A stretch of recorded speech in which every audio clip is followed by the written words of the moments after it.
छात्रों, आज हम अध्ययन करेंगे कक्षा 12 भूगोल के अध्याय 3 जनसंख्या संगठन।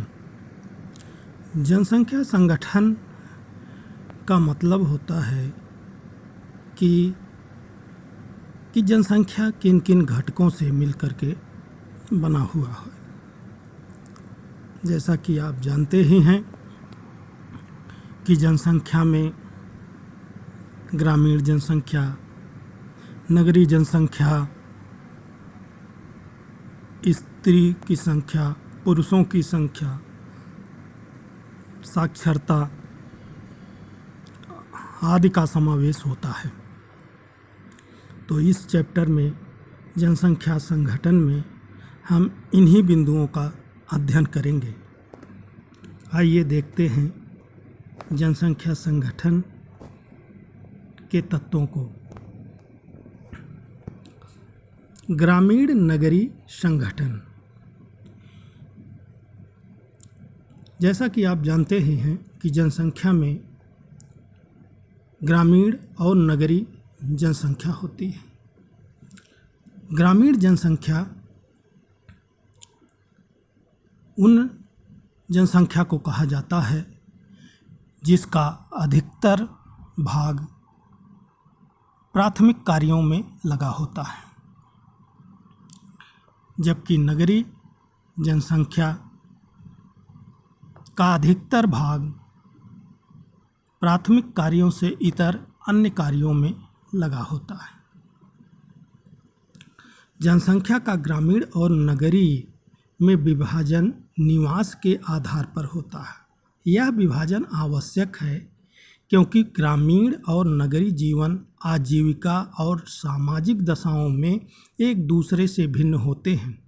ग्रामीण और नगरीय क्षेत्रों में आयु लिंग संगठन, व्यावसायिक संगठन, जनसंख्या घनत्व तथा विकास के स्तर अलग अलग होते हैं। इसका मतलब है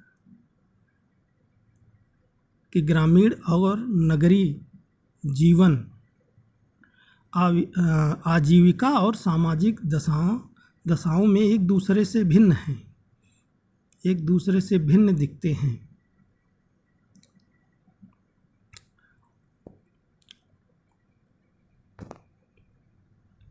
यद्यपि ग्रामीण और नगरीय जनसंख्या में अंतर करने के मापदंड एक देश से दूसरे देश में भिन्न होती है। सामान्य रूप से ग्रामीण क्षेत्र वे होते हैं जिनमें लोग प्राथमिक क्रियाओं में संलग्न होते हैं और नगरीय क्षेत्र वे होते हैं जिनमें अधिकांश कार्यशील जनसंख्या गैर प्राथमिक क्रियाओं में संलग्न होती है। कनाडा और फिनलैंड जैसे पश्चिमी यूरोपीय देशों में ग्रामीण और नगरीय लिंग अनुपात में अंतर अफ्रीका और एशियाई देशों क्रमशः जिम्बाब्वे तथा नेपाल के ग्रामीण एवं नगरीय लिंग अनुपात के विपरीत है।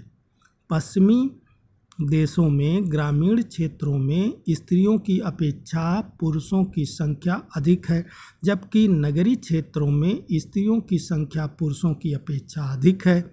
नेपाल, पाकिस्तान और भारत जैसे देशों में स्थिति इसके विपरीत है। नगरीय क्षेत्रों में रोजगार के अवसर की अधिकता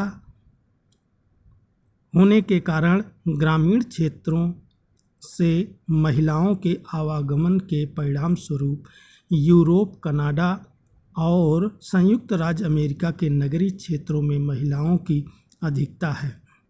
कृषि भी इस विकसित देशों में अत्यधिक मशीनीकृत है और यह लगभग पुरुष प्रधान व्यवसाय है। इसके विपरीत एशिया में नगरीय क्षेत्रों में पुरुष प्रधान आवास के कारण लिंग अनुपात में भी पुरुषों के अनुकूल है। उल्लेखनीय है कि भारत जैसे देशों में ग्रामीण क्षेत्रों में कृषि कार्यों में महिलाओं की सहभागिता काफ़ी ऊंची है। नगरों में आवास की कमी, रहन सहन की उच्च लागत, रोजगार के अवसर की कमी और सुरक्षा की कमी महिलाओं के गांव से नगरीय क्षेत्रों में प्रवास को रोकती हैं। इसका मतलब ये होता है कि पूरे विश्व में ग्रामीण और नगरीय जनसंख्या में एक समान वितरण नहीं देखा जाता और उनके मापदंड भी अलग होते हैं। भारत जैसे देश में ग्रामीण क्षेत्रों में स्त्रियां अधिक पाई जाती हैं, जबकि शहरी क्षेत्रों में स्त्रियों की संख्या कम होती है, जबकि विकसित राष्ट्रों में इसका उल्टा है। अब अगला घटक आता है आयु संरचना। आयु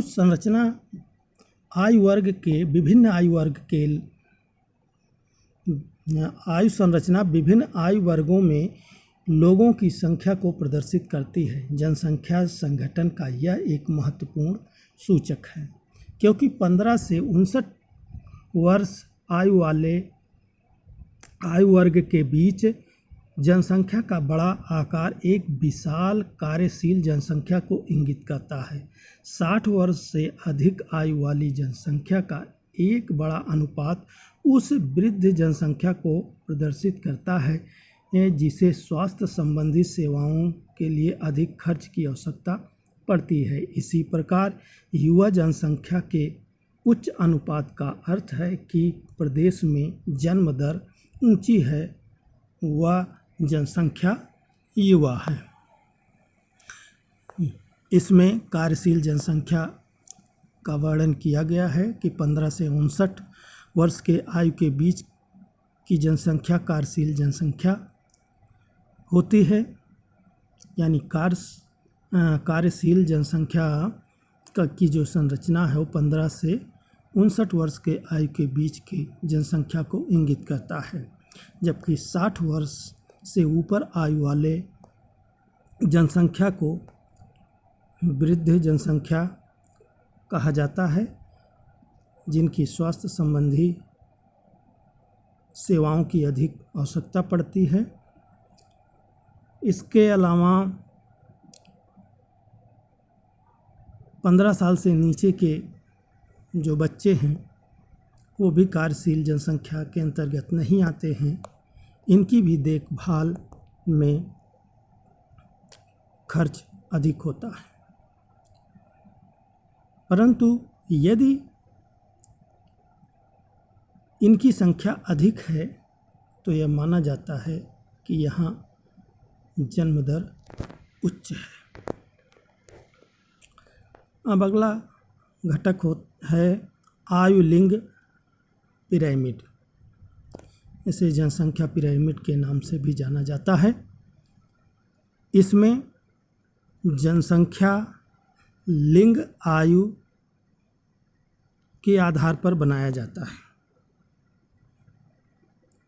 आपने किताबों में कहीं देखा भी होगा कि एक पिरामिड नुमा संरचना बनाई जाती है, जिसमें बाईं ओर पुरुषों को तथा दाईं ओर स्त्रियों को दिखाया जाता है तथा लंब रेखा पर आयु वर्ग को दर्शाया जाता है। इस पिरामिड को देख करके भी हम उस देश के जनसंख्या संगठन को समझ सकते हैं। तो आइए देखते हैं। जनसंख्या की आयु लिंग संरचना का अभिप्राय विभिन्न आयु वर्गों के स्त्री एवं पुरुषों की जनसंख्या से है। जनसंख्या पिरामिड का प्रयोग जनसंख्या की आयु लिंग संरचना को दर्शाने के लिए किया जाता है। जनसंख्या पिरामिड की आकृति जनसंख्या की विशेषताओं को परिलक्षित करती है। प्रत्येक आयु वर्ग में बायां भाग पुरुष का प्रतिशत तथा दायां भाग स्त्रियों का प्रतिशत प्रदर्शित करता है। आइए देखते हैं नाइजीरिया की आयु लिंग पिरामिड। जैसा कि आप देख सकते हैं कि विस्तृत आकार वाला त्रिभुजाकार पिरामिड है, जो अल्प विकसित देशों का प्रतिरूपी है। इस पिरामिड में उच्च जन्म दर के कारण निम्न आयु वर्गों की विशाल जनसंख्या पाई जाती है। यदि आप बांग्लादेश और मैक्सिको के लिए पिरामिड की रचना करें तो वो भी ऐसे ही दिखाई देगा। इस पिरामिड को देखिए,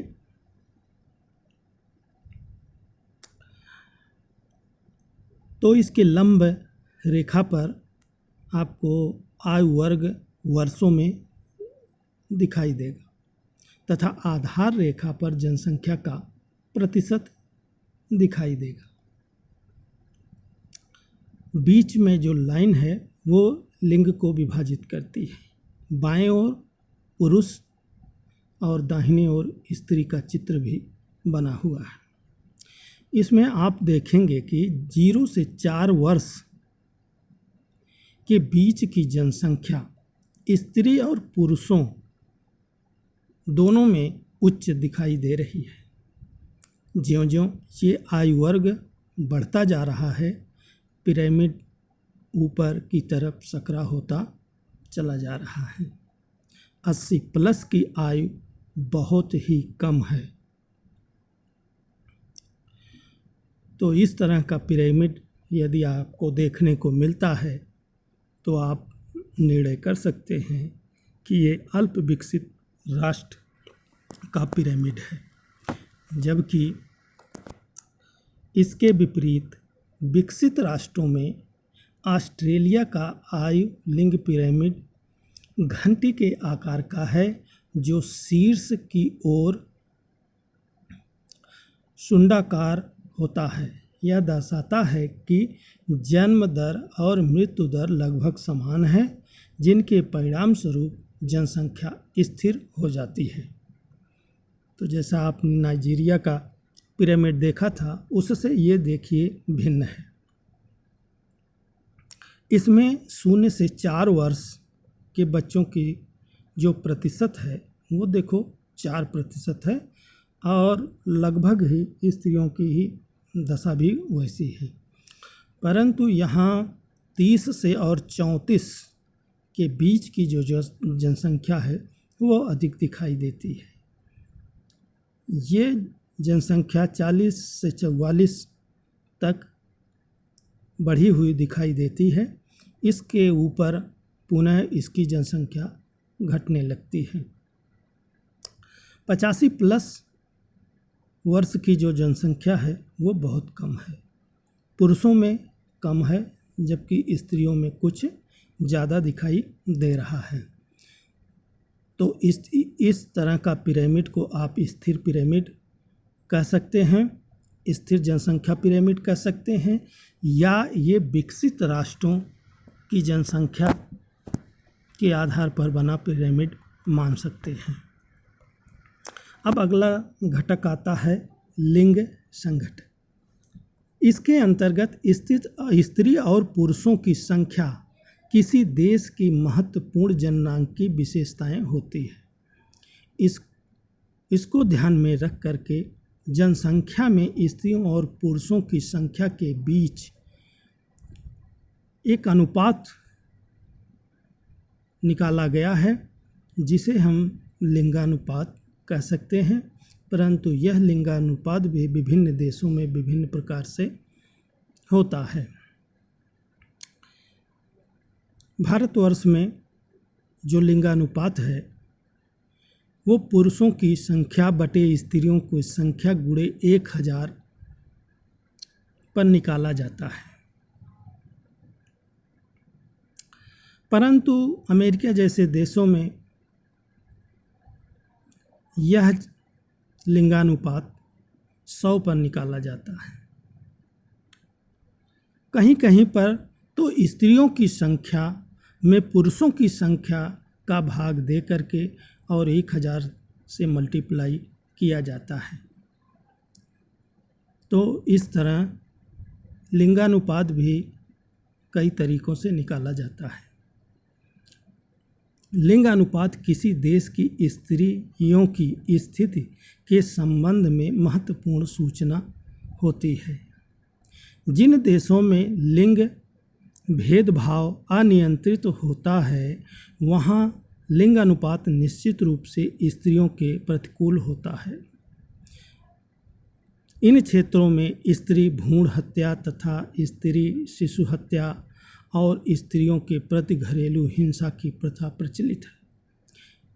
इसका एक कारण इन क्षेत्रों में स्त्रियों की सामाजिक आर्थिक स्तर का निम्न होना हो सकता है। आपको स्मरण होना चाहिए कि जनसंख्या में अधिकतर स्त्रियों के होने का अर्थ यह नहीं है कि उनका स्तर बेहतर है। यह भी हो सकता है कि पुरुष रोजगार के लिए अन्य क्षेत्रों में प्रवास कर गए हों। तो इस प्रकार लिंगानुपात का विवरण बताया जा चुका है और हमारे पिछले अध्याय में भी शायद हमने लिंगानुपात पर प्रकाश डाला है। यह एक इम्पॉर्टेंट विषय है। इस पर प्रश्न बनते हैं और परीक्षा में आते भी हैं। तो इस प्रकार हम आज जनसंख्या संगठन का अध्ययन किए हैं। आगे अगले अध्याय में अगला चैप्टर पर वीडियो बनाएंगे। आप इन वीडियो को अच्छी तरह से देखें, कई बार देखें, फिर अपने आप अपनी नोटबुक पर इसे उतार लें ताकि भविष्य में काम आए।